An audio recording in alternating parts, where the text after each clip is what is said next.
As we've been telling you for a couple of weeks, this week, because of the baseball winter meetings at the Bellagio in Las Vegas, Nevada, our time slot with All Bets Are Off has been shifted from our normal 3 to 6 to 4 to 7 because of the time differential and because we've got to feature my man, Matt Underwood, live from Las Vegas with this report. How you doing, Matt?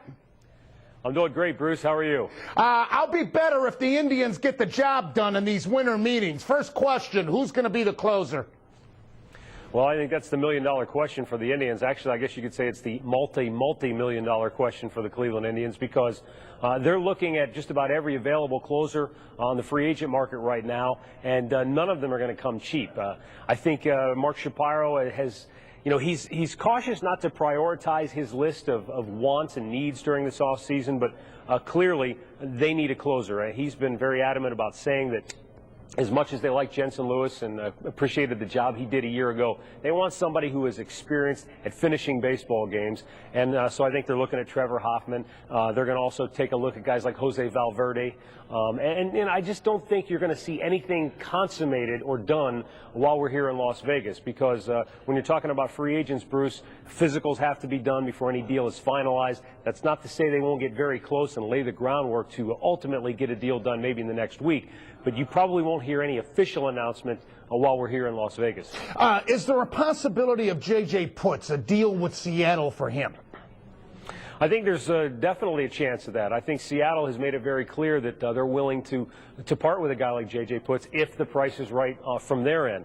And I think the Indians are going to explore every option. Mark Shapiro, in talking with him, not just are they going to look at free agents, but they're going to definitely look at the trade avenue. It's going to come down to cost. And when, you know, you're talking about trading for a closer, I'm sure Seattle is going to want plenty in return unless it comes down to a situation where who's going to take how much money of the existing contract of J.J. Putz. So I think that's definitely a possibility for the Indians. Now, no chance of Fuentes and K-Rod because of their exorbitant asking price, correct?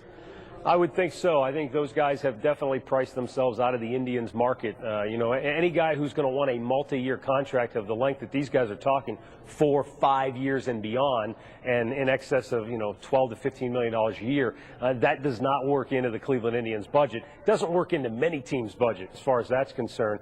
But not so much the money as it is the length of years. And when it comes to pitching contracts, the Indians and Mark Shapiro have always been very leery of long-term contracts, and I think with good reason, because if you look historically, long-term pitching contracts are usually bad business deals. The Detroit Free Press today, Matt, is reporting that the Tigers are talking to Kerry Wood's people. I have not seen Kerry Wood linked with the Indians in any rumors. Why not? Are they leery about his arm?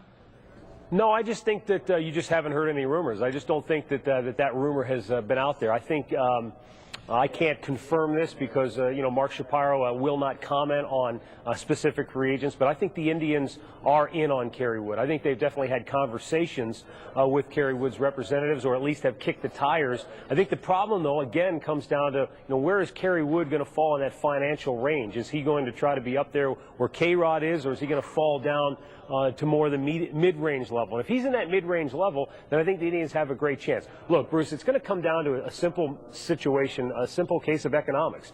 The Indians have a certain amount of money to spend this year, and they're going to try to get, at least one big impact name free agent.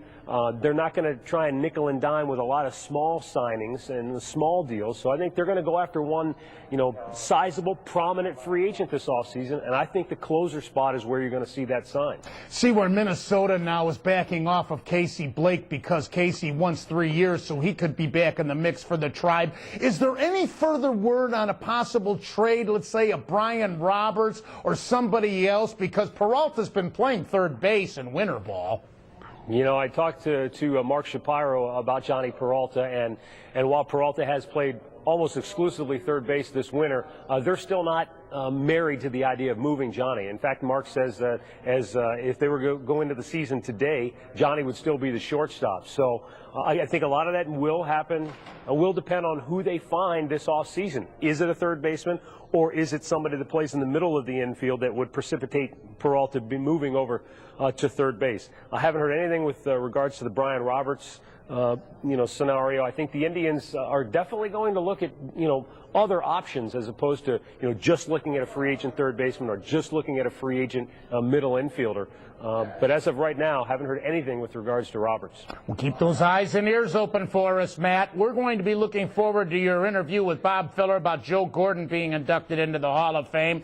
And also Mark Shapiro later on, Matt will be talking to, and we will air that on All Bets Are Off. Matt, we'll talk to you tomorrow. Look forward to it. Sounds good, Bruce. I'll keep my eyes and ears open. And away from the tables if you're smart. Thank you, Matt.